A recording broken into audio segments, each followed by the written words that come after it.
Hello दोस्तों। कैसे हो आप लोग? आई थिंक सब बढ़िया और मज़े में होंगे।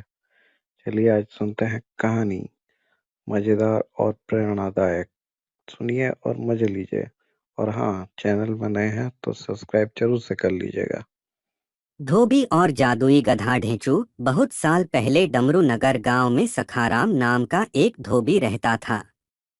वह बड़ा ही मेहनती था। गांव के लोगों के कपड़े धोता और पैसे कमाता था। उसके पास ढेंचू नाम का एक गधा था जो बड़ा ही आलसी था। जब उसका मन अपनी पीठ पर कपड़ों का बोझ लादकर नदी पर जाने का नहीं होता तो वह कहीं ना कहीं भाग जाता था। सखाराम बड़ा परेशान होता क्योंकि उसे कपड़े धोने के लिए नदी पर ही जाना पड़ता था। नदी उसके घर से दूर थी, उसे कपड़े उठाकर जाने में बड़ी तकलीफ होती थी। वह अपने गधे ढेंचू को प्यार से भी समझाता, मारकर मारकर भी समझा था, लेकिन ढेंचू ने तो जैसे कसम खा रखी थी कि उसे कुछ भी नहीं सुनना, बस चारा खाता और सोता। काम करने का तो उसका दिल ही नहीं करता था। ढेंचू सखाराम के पिता के समय से उसके घर में था। सखाराम उसे अपने भाई की तरह प्यार करता था, लेकिन वह ढेंचू के आलस से बहुत ही परेशान हो चुका था। एक बार तो पूरे हफ्ते सखाराम को अपने सर पर कपड़ों का बोझ लेकर नदी तक जाना पड़ा। उस दिन सखाराम ने निश्चय कर लिया कि अब तो वह ढेंचू को बेच देगा और उन पैसों से दूसरा गधा लाएगा जो उसकी काम में मदद करें। सखाराम ने गांव के कई लोगों से यह बात कही कि वह अपने गधे ढेंचू को बेचना चाहता है, लेकिन गांव के लोग यह जानते थे कि सखाराम का गधा कितना आलसी है। इसलिए गांव का कोई भी व्यक्ति उस आलसी गधे को खरीदने के लिए तैयार नहीं हुआ। सखाराम ने आसपास के गांव के लोगों से भी इस बारे में कहा, लेकिन ढेंचू के आलस की चर्चा सब जगह फैल चुकी थी। एक दिन सखाराम और ढेंचू को नदी से घर वापस आने में देर हो गई थी। रास्ते में उन्हें डाकू मिल गए। डाकुओं ने सखाराम को पकड़ लिया और सखाराम से कहा, तुम्हारे पास जो कुछ भी है वह सब हमें दे दो।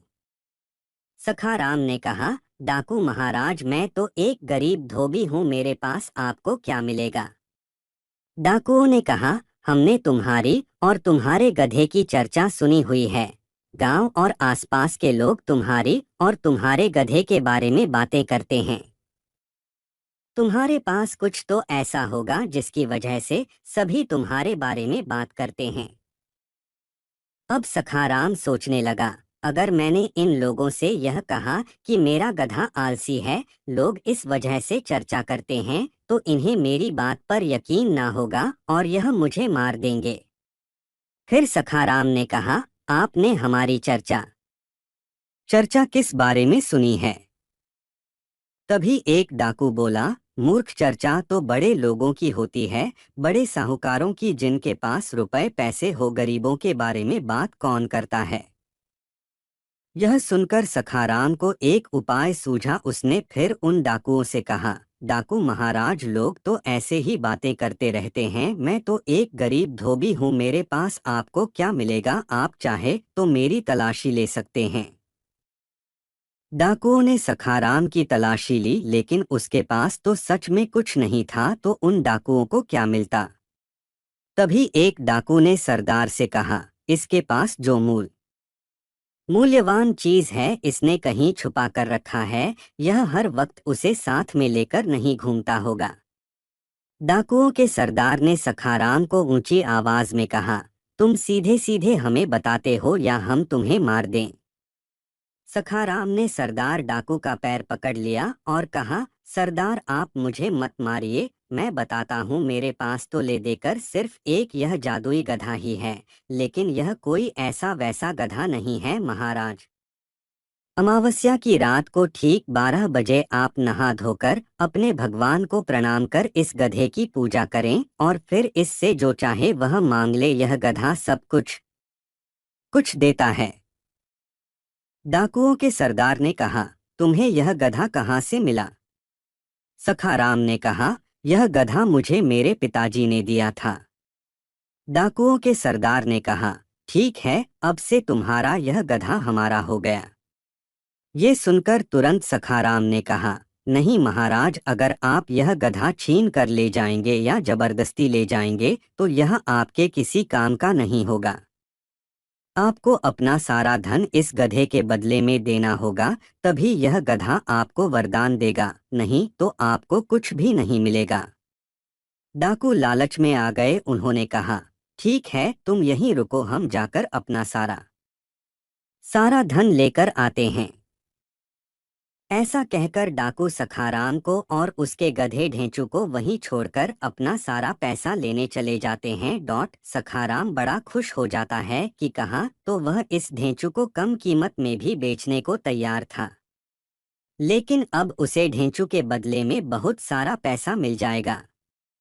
वो ढेंचू से कहता है, अब तुम्हें भी समझ आएगा, जब यह डाकू तुम्हें ले जाएंगे और अमावस्या के दिन तुम उनकी इच्छा पूरी नहीं कर पाओगे तो यह तुम्हें बहुत मारेंगे और मैं तो सारा धन लेकर शहर चला जाऊंगा। ढेंचू मन ही मन सोचता है, यह कितना दुष्ट है, दुष्ट है ये, मुझे इन दुष्ट डाकुओं के हाथ बेचकर इतना पैसा लेकर भाग जाने की बात कर रहा है। ढेंचू सोचता है और मन में बोलता है, सखाराम तुझे तो मैं अभी भी नहीं छोड़ूंगा। तभी डाकू अपना सारा लूटा हुआ धन लेकर वापस आते हैं और सखाराम से कहते हैं, यह लो, हम अपना सारा धन ले आए हैं, अब तो इस गधे का वरदान हमारे लिए काम करेगा, हम जो चाहेंगे यह हमें देगा। सखाराम बोलता है, हाँ सरदार, जरूर देगा। ऐसा बोलकर वह सारा धन लेता है और डाकुओं के सामने कहता है, इसका ख्याल रखना, मैं इसे अपने भाई की तरह मानता हूँ और जाने से पहले इसके गले मिलना चाहता हूँ। डाकू भी सोचते हैं कि इस गधे ने सखाराम को बहुत कुछ दिया होगा, तभी आज सखाराम इसे छोड़कर जाने में इतना दुखी हो रहा है। सखाराम गधे के गले लगता है और उसके कान में कहता है, तूने मुझे जितना दुखी किया है, अब उन सब दुखों का हिसाब तुझे पूरा करना पड़ेगा। जब सखाराम ढेंचू के गले लगकर उसके कान में यह बात कह रहा होता है तो ढेंचू सखाराम के पैसे की पोटली में अपने दांत से छेद बना देता है और मन में सोचता है, मेरे रहने से तू दुखी था, अब मेरे जाने से तो तू और भी दुखी होगा। डाकू ढेंचू को अपने साथ लेकर चले जाते हैं। और सखाराम खुशी खुशी अपने पैसे की पोटली को लेकर अपने घर की तरफ चल देता है। लेकिन जब तक सखाराम घर पहुंचता है, उसके पैसे की पोटली से थोड़ा थोड़ा करके सारा धन रास्ते में गिर गया होता है। यह देखकर सखाराम जोर जोर से रोने लगता है और कहता है, मेरी तो किस्मत ही खराब थी, गधा मिला तो ऐसा कि मुझसे ही काम कराता था और पैसा मिला तो ऐसा कि घर तक भी नहीं आ पाया।